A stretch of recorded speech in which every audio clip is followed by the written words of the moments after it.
జై తెలంగాణ, జై తెలంగాణ, జోహార్ తెలంగాణ మన వీరులకు. కేసీఆర్ గారి నాయకత్వం, కేసీఆర్ గారి నాయకత్వం.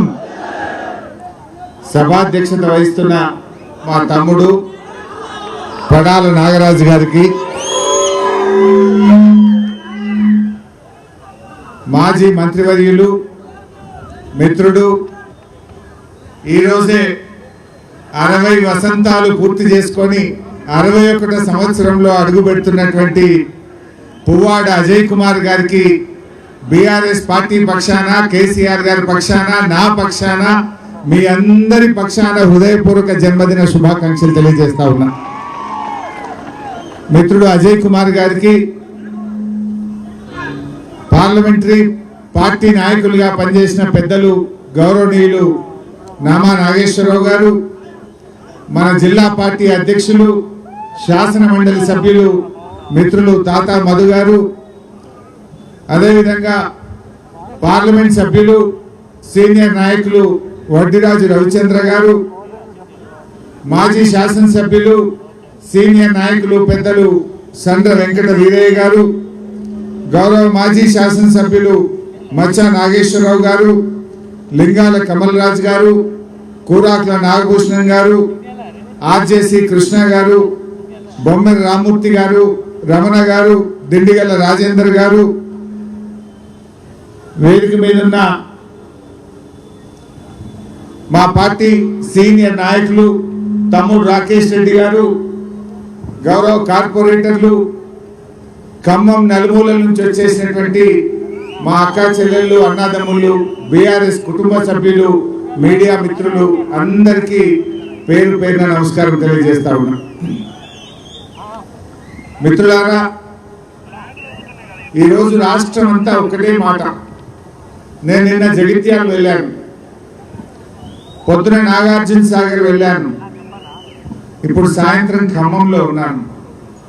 ఎక్కడ పోయినా ఎవరిని పలకరించినా అందరి నోట ఒకే మాట, రేవంత్ పోవాలి, కేసీఆర్ రావాలి.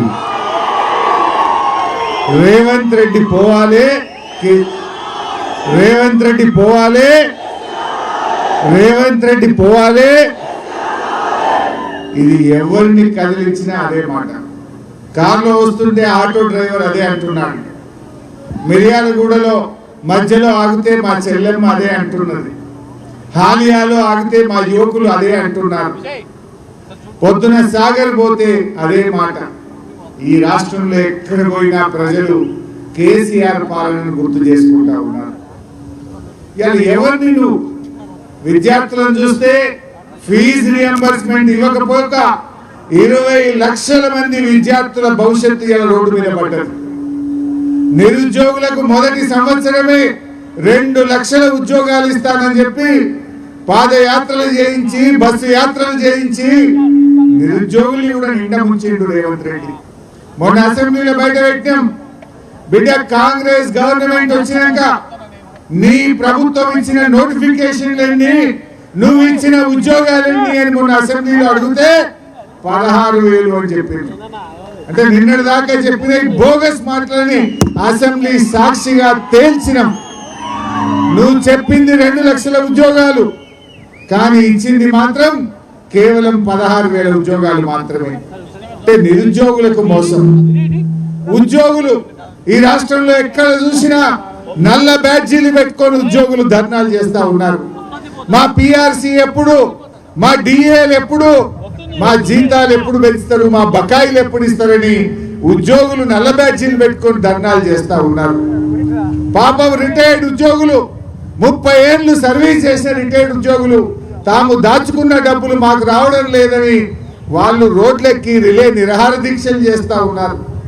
ఆశా వర్కర్లు పోరాటం, అంగన్వాడీ వర్కర్లు పోరాటం, రైతులు రోడ్ల మీద, కళ్ళాల మీద ఖమ్మం వస్తా ఉంటే ఎక్కడ చూసినా మక్కలే ఉన్నాయి.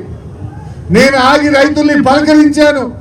ఏమైంది అంటే, మా ఖమ్మం జిల్లాలో 3 మంత్రులున్నా మా రైతుల్ని పట్టించుకునేవాడే లేడు అని వాపోతున్నటువంటి పరిస్థితి.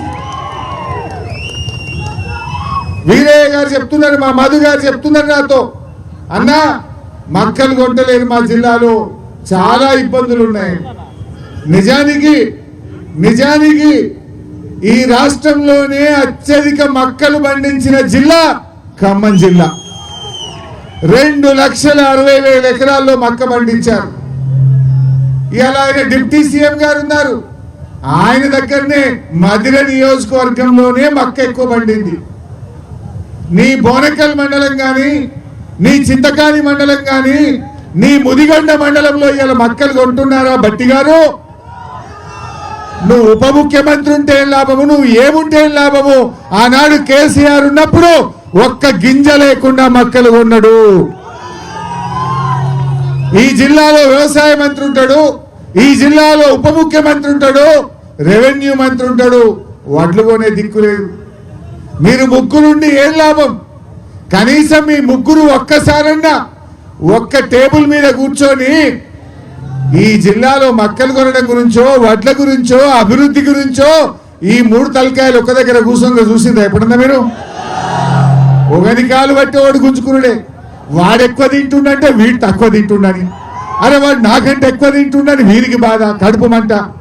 ఇది సరిపోయింది తప్ప ఖమ్మం అభివృద్ధి గురించో, ఖమ్మం రైతుల గురించో ఏ రోజన్నా ఆలోచించారా? ఇవాళ 2,400 రూపాయలు మక్కకు మద్దతు ధర ఉంటే ఇవాళ 1,600కి 1,700కి అమ్ముకుంటున్నారు.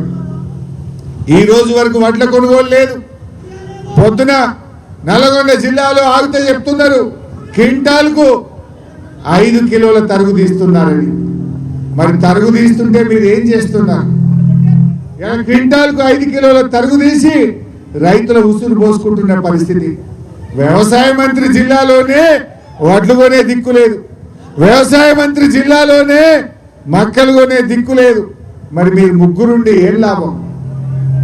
మొన్న అసెంబ్లీలో నేను అడిగా ఏమైంది రైతు రుణమాఫీ అని. రుణమాఫీ గురించి అడిగితే మీ తుమ్మల గారు అంటుండు మొత్తం అయిపోయిందట, రుణమాఫీ చేసేసిందట. అయిందా రుణమాఫీ? అయిందా రుణమాఫీ? ఖమ్మం గడ్డ మీదకెళ్ళి తుమ్మలకు సవాల్ విసురుతున్నా.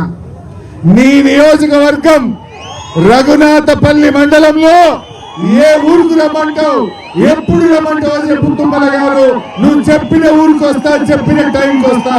రుణమాఫీ అయిందేమో అడుగుదామా? అయిందేమో అడుగుదామా? వస్తావా? సిద్దిపేట దగ్గర రమ్మంటావా? రఘునాథపల్లికి వస్తా. ఏ ఊరు పోదావా చెప్పు. 100కు 100% రుణమాఫీ అయిందంటే అక్కడే నేను రాజీనామా చేసిపోతా. నువ్వు సిద్ధమా అని అడుగుతా ఉన్నా. ఎందుకు బుకాయిస్తున్నావు? ఎందుకు బుకాయిస్తున్నావు? చేయకపోతే చేయలేదు, మా ప్రభుత్వానికి చేత కాదని క్షమాపణ అడగండి, తప్పైందని అడగండి. చెయ్యని రుణమాఫీకి చేసిన అంటే ప్రజలు అంత అమాయకులు అనుకుంటున్నారా? అయిందా రుణమాఫీ? రైతు బంధు నాడు కేసీఆర్ గారు కరోనా వచ్చిన రైతు బంధు ఇచ్చిండు. ఇదే ఖమ్మం జిల్లాలో మా కోయలకు, మా గిరిజనులకు, పోడు భూములకు పట్టాలు ఇచ్చి రైతు బంధు ఇచ్చిన నాయకుడు కేసీఆర్. మీరు కనీసం పోడు భూములకు పట్టాలు ఇచ్చింది లేదు, ఆ ఇచ్చిన పట్టాలకు రైతు బంధు ఇచ్చే ముఖం లేదు. 4 పంటల్లో ఒక పంటకు మొత్తానికే రైతు బంధు ఎగ్గొట్టిండ్రు, అంటే అది 9,000 కోట్లు. రెండవ పంటకు 3 ఎకరాలకే ఇచ్చిండ్రు, అంటే 5,000 కోట్లు ఎగ్గొట్టిండ్రు. మూడవ పంట ఈ యాసంగి పంట 1 ఎకరానికే ఇచ్చిండ్రు, దానికి 5,000 కోట్లు ఎగ్గొట్టిండ్రు. అంటే మొత్తంగా రైతు బంధు పేరిట 20,000 కోట్ల రూపాయలు రైతులకు ఎగ్గొట్టిన ప్రభుత్వం ఈ రేవంత్ రెడ్డి ప్రభుత్వం. అరే ఏం చేసింది? పంటల బీమా bogus, bonus bogus, Rythu Bandhu bogus, పంటల కొనుగోలు బోగస్. అడుగడుగున మోసమే కదా. రైతులకు మోసం, విద్యార్థులకు మోసం, నిరుద్యోగులకు మోసం, ఉద్యోగులకు మోసం, అవ్వ తాతలకు మోసం, అక్క చెల్లెళ్లకు మోసం, అంగన్వాడీలకు మోసం, ఆశాలకు మోసం, ఆర్టీసీ కార్మికులకు మోసం. నువ్వు మోసం చేయండి ఎవరన్నా ఉన్నారా? ఏ ఒక్క హామీ అమలు చేసిందా? మీ ఎస్సీ డిక్లరేషన్ ఏమైంది? మీ బీసీ డిక్లరేషన్ ఏమైంది? మీ రైతు డిక్లరేషన్ ఏమైంది? మీ 6 గ్యారంటీలు ఏమైనాయి? నీ 420 హామీలు ఏమైనాయి? ఒక్కటన్నా అమలు చేస్తానా? అందుకే ఇవాళ ప్రజలకు అర్థమైంది. ఓపిక పట్టిండ్రు, 2.5 ఏళ్ళు ఓపిక పట్టిండ్రు. ఇవాళ ప్రజలకు అర్థమైంది ఈ ప్రభుత్వం చెయ్యదు. ఈ మంత్రులకు, ఈ ముఖ్యమంత్రికి కమిషన్ల మీద ఉన్న ధ్యాస ప్రజల మీద లేదు. ఈ జిల్లాలో ఒకడు భూబకాసురుడు, ఇంకొకడు కమిషన్లకే కింగు, ఇంకొకడేమో పర్సంటేజీలు. జిల్లాల ఎవరి గురించి ఆలోచించిండ్రా? ఆనాడు కేసీఆర్ గారు సీతమ్మ సాగర్ ప్రాజెక్ట్, సీతారామ ప్రాజెక్టును కట్టి ఈ జిల్లాను సస్యశ్యామలం చేయాలని కేసీఆర్ గారు తలపించిండ్రు. బీఆర్ఎస్ హయాంలో 8.5 కోట్ల రూపాయలు సీతారామ ప్రాజెక్టు మీద ఖర్చు పెట్టాం. ఈ గవర్నమెంట్ వచ్చినాక పనులు జరుగుతున్నాయా? 2.5 ఏళ్ల నుంచి సీతారామ సాగర్ ప్రాజెక్టు పండబెట్టిండ్రు. దాదాపు 6.5 లక్షల ఎకరాలకు నీళ్లు వస్తాయి. ఈ ఖమ్మంలో ఎత్తైన ప్రాంతాలకు, ఖమ్మంలోని ప్రతి మండలానికి, నాగార్జున సాగర్ ఆయకట్టుకు, స్టెబిలైజేషన్ కు ఈ జిల్లాలో 2 పంటలు పండే విధంగా సీతమ్మ సాగర్ ను కేసీఆర్ గారు రూపొందించారు. కానీ 2.5 సంవత్సరాల్లో మోటార్లు తిండ్రు, నెత్తి మీద నీళ్లు చల్లుకున్నారు. కానీ తట్టడు మట్టయితే ఎత్తలే. టనల్ పనులు, సత్తుపల్లి టనల్ పనులు ముందుకు పోతలేవు. కొద్దిగా పని చేసుకుంటే ఈ జిల్లా అంతా కూడా సస్యశ్యామలం అవుతుంది. భూముల మీద ఉన్న ధ్యాస, కమిషన్ల మీద ఉన్న ధ్యాస సీతారామ ప్రాజెక్టు మీద లేదు. ఖమ్మం జిల్లా ప్రజల మీద లేదు. ఖమ్మం రైతుల మీద లేనటువంటి పరిస్థితి కనబడతా ఉంది. ఏ విషయంలో పట్టించుకున్నారు? అరే ఆ వెలుగుమట్టలో జరిగిన సంఘటన చూసి పోలీసులు కూడా కన్నీళ్లు పెట్టుకున్నారే. డ్యూటీలో ఉన్న పోలీసులు కన్నీళ్లు పెట్టుకున్నారు. కానీ ఈ కాంగ్రెస్ మంత్రుల గుండె గరుగుతలేదు. ఇంకా సిగ్గు లేకుండా బుకాయిస్తా ఉన్నారు.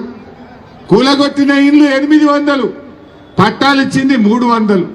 ఆ 300లో కాంగ్రెస్ కార్యకర్తలకే ఇచ్చుకున్నారు సగం. మిగతా 500 మందికి ఇయ్యరా? వాళ్ళు పేదలు కాదా?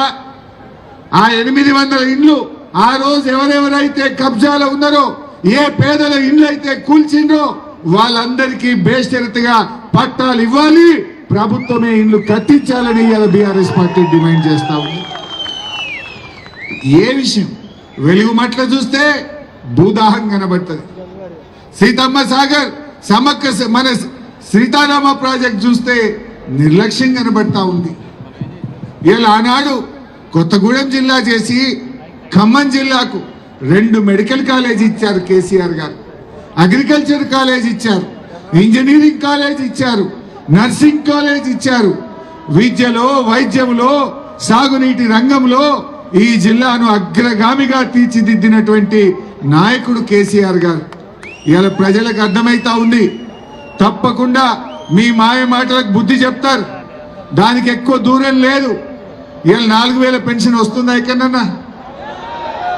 ఆనాడు కేసీఆర్ గారు 200 ఉన్న పెన్షన్ 2000 ఇస్తా అంటే గెలిచిన మొదటి నెలలోనే 2000 ఇచ్చిన నాయకుడు కేసీఆర్. కానీ మీరు 2.5 సంవత్సరాలైనా ఈ రోజుకు అవ్వాతాతల పెన్షన్ పెరగలే. ఏ ఒక్క హామీ కూడా ఇలా అమలు చేయనటువంటి ప్రభుత్వం కాంగ్రెస్ ప్రభుత్వం. నేను మా కార్యకర్తల్ని కూడా కోరేది ఒక్కటే. ఇవాళ నాకు చాలా సంతోషం అనిపించింది అక్కడ కూర్చుంటే. మా పువ్వాడి అజయ్ గారు మాట్లాడిన మాటలు, మా నామా నాగేశ్వరరావు గారు మాట్లాడిన మాటలు చూస్తూ ఉంటే వాళ్ళలో ఎంత ఉత్సాహం, ఎంత కసి కనబడుతుందంటే ఖమ్మంలో 10కి 10 సీట్లు గెలిపించి తీర్తామనేటువంటి పట్టుదల కనబడ్డది. నాకు నమ్మకం ఉంది. ఈరోజు ఈ ఉత్సాహం చూస్తూ ఉంటే, ఖమ్మం ప్రజల్లోని ఆవేశం చూస్తూ ఉంటే, రైతుల్లోని ఆవేశాలు చూస్తూ ఉంటే, మా గిరిజనుల బాధలు చూస్తూ ఉంటే తప్పకుండా ఖమ్మంలో చరిత్ర తిరగరాయబోతుంది. ఖమ్మం జిల్లా 10కి 10 బీఆర్ఎస్ గెలిచి తీర్తుందని నమ్మకం ఉంది. అరే ఏ విడిచిపెట్టినా ఇసుక, ఓ మంత్రి మొత్తం ఆ భద్రాచలం ఇసుకెంబడబడ్డాడు. ఆనాడు బీఆర్ఎస్ ఉండగా మొత్తం ఎస్టీలకే ఆ ఇసుక మైనింగ్ ఇచ్చినాం. ఇప్పుడు పేరుకేమో ఎస్టీలది, ఈ మంత్రి గారి అనుయాయులపై మొత్తం గుత్తబట్టినాడు. ఇసుక మాఫియా నడుస్తూ ఉంది ఖమ్మం జిల్లాలో. మా మధు గారు చెప్తున్నారు రాంగా, అన్న మొత్తం మంత్రి గారు అనుయాయులే ఇవాళ ఇసుక మైనింగ్ చేస్తున్నారు, ఇసుక ట్రాన్స్పోర్ట్ చేస్తున్నారు, ఆ గిరిజనుల నోళ్లు కొట్టి 100 కోట్ల రూపాయల ప్రభుత్వ ఖజానాకు కొల్లగొడతా ఉన్నారని చెప్పి చెప్తున్న పరిస్థితి. అంటే ఇసుక నిడవరు, భూములు నిడవరు, క్రషర్లు మైన్లు నిడవరు, ఏదో నిడిచిపెట్టింది ఉందా? అన్ని దోచుకునుడే, దోచుకునుడు, ఢిల్లీకి పోయి కప్పం కట్టచ్చుడు, కప్పం కట్టుడు తప్ప ఈ ప్రజల కోసం ఏమైనా ఆలోచన చేస్తుండ్రా? గతంలో ఖమ్మంలో వరదలు వచ్చినాయి, ఖమ్మంలో వరదలు వస్తే హెలికాప్టర్ పంపండి, హెలికాప్టర్ పంపండి అని ప్రజలు ఆర్తనాదాలు వేస్తే 3 మంత్రులు ఉన్న ఈ జిల్లాకు హెలికాప్టర్ పంపకపోవడం వల్ల 3 ప్రాణాలు పోయిన విషయం మనకు గుర్తులేదా? 3 మంత్రులు ఉంటే గా హెలికాప్టర్ పంపించి ప్రాణాలు కాపాడే తెలివి లేదు. 3 మంత్రులు ఉంటే గా వడ్లో మక్కలు కొని రైతుల్ని ఆదుకునేటువంటి పరిస్థితి లేదు. ఆనాడు కేసీఆర్ గారు, బట్టి విక్రమార్క గారు ప్రతిపక్షంలో ఉన్న చింతకాని మండలానికి దళిత బంధు ఇచ్చి తాను దళిత పక్షపాతిగా రాష్ట్ర అభివృద్ధి కోసం ప్రతిపక్ష నియోజకవర్గంలో కూడా ఇచ్చారు కేసీఆర్ గారు. కానీ మీరేమైంది దళిత బంధు? మీ దళిత డిక్లరేషన్ ఏమైంది? మేము 12 లక్షలు ఇస్తామన్నారు, 12 లేదు 10 లేదు, దళిత బంధుకు రామ్ రామ్ అన్నారు. ఇవాళ దళితుల భూములకు, ఎస్సీ ఎస్టీల భూములకు పట్టాలు ఇస్తాం, మీకు అన్ని హక్కులు కల్పిస్తామన్నారు. ఇలా అసైన్డ్ భూములు గెలబడితే కబ్జాలు పెడుతున్నారు. ఇండస్ట్రియల్ ల్యాండ్ ఎక్విజిషన్ పేరిట ఎస్సీల భూములు లాక్కుంటున్నటువంటి ప్రభుత్వం. ఈ ప్రభుత్వం అధికారంలోకి వచ్చినాక 50,000 ఎకరాల ఎస్సీ ఎస్టీ భూములు ఇలా కబ్జా పెట్టింది కాంగ్రెస్ ప్రభుత్వం. ఎందుకు ఎస్సీల భూములు ఎంబడబడుతుంది? ఎందుకు ఎస్టీల భూములు ఎంబడబడుతున్నారు? ఏమైంది? ఇలా ఎస్సీ కార్పొరేషన్ కు 3,200 కోట్లు బడ్జెట్ లో పెట్టిండ్రు, ఖర్చు పెట్టింది గుండు సున్నా.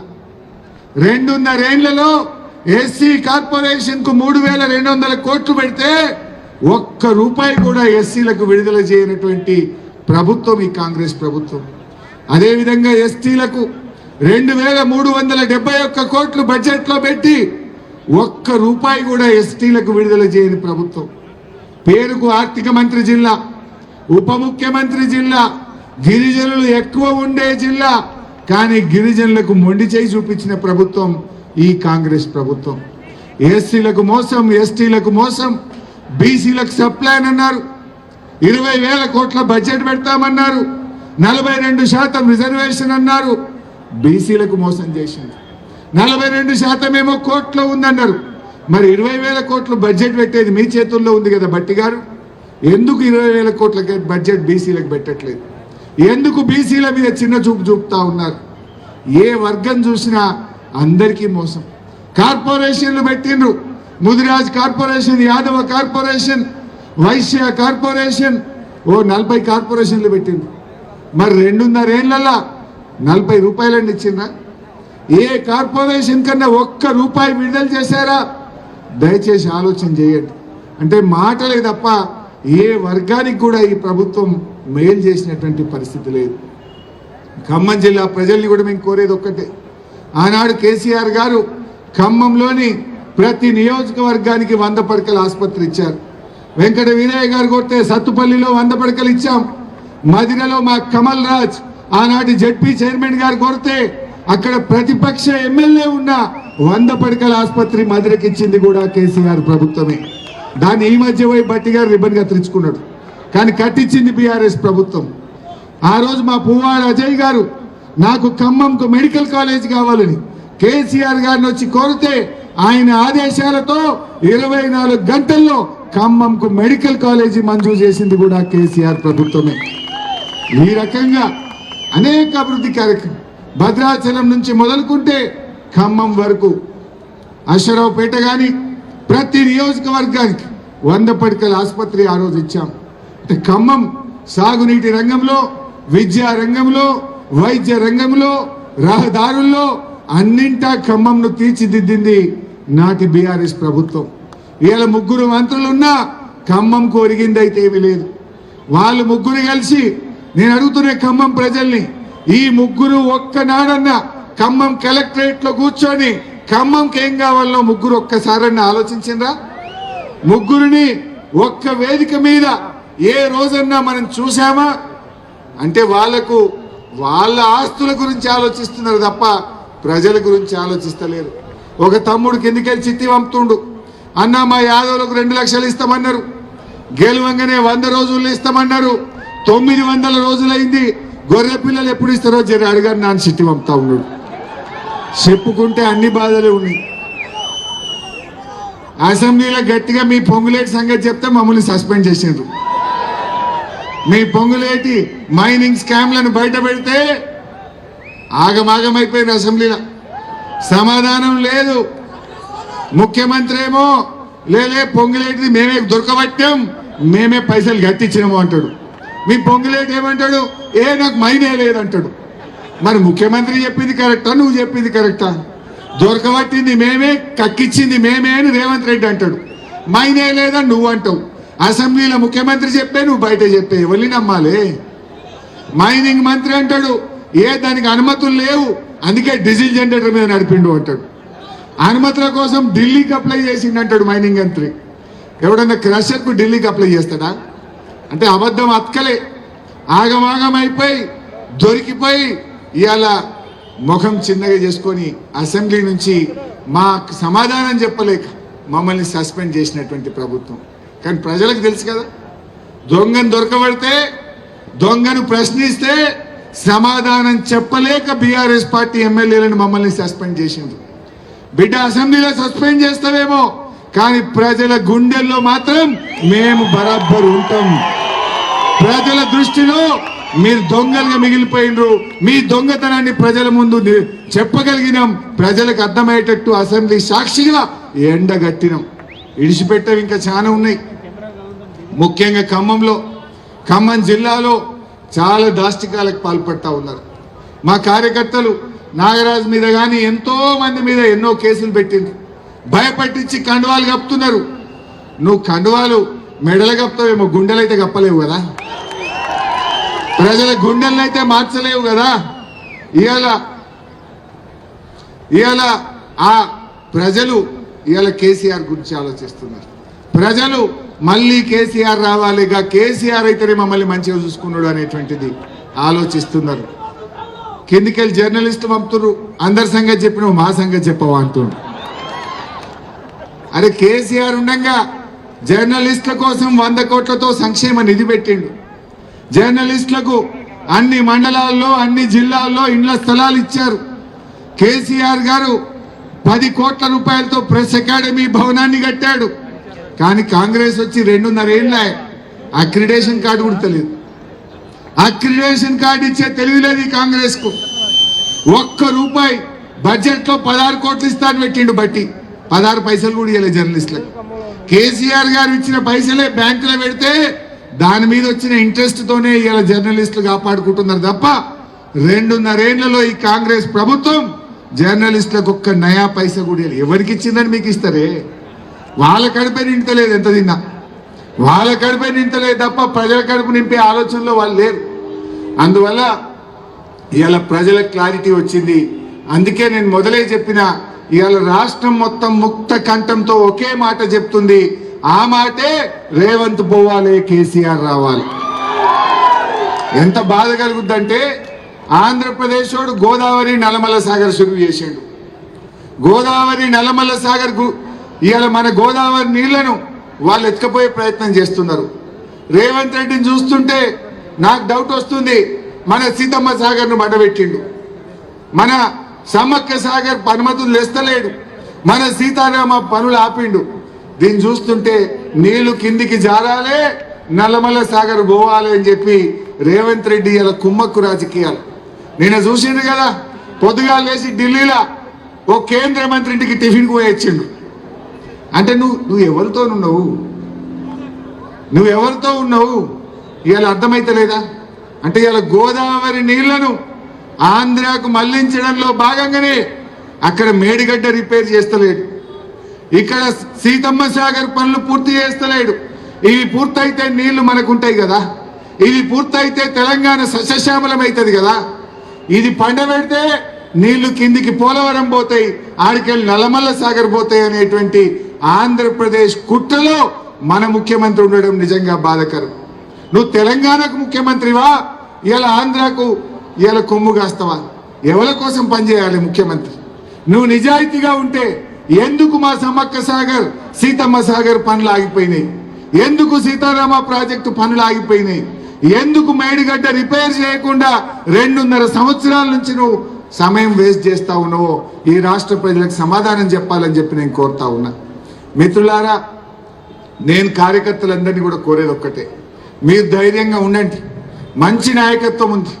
మా రవిచంద్ర, ఇలా కేసీఆర్ గారు మీకు తెలుసు ఖమ్మం జిల్లాకి ఎంత ప్రాధాన్యత ఇచ్చారో. అటు పార్థసారథి రెడ్డి గారిని ఎంపీగా, ఇటు రవిచంద్ర గారిని ఎంపీగా. మనకు 3 ఎంపీలు ఉంటే 2 ఎంపీలు ఖమ్మం జిల్లాకే ఇచ్చారు కేసీఆర్ గారు. 2 ఎంపీలు ఇలా ఖమ్మం జిల్లాకు ఉన్నాయి. ఈ జిల్లా మీద కేసీఆర్ గారికి ఎంతో ప్రేమ ఉంది.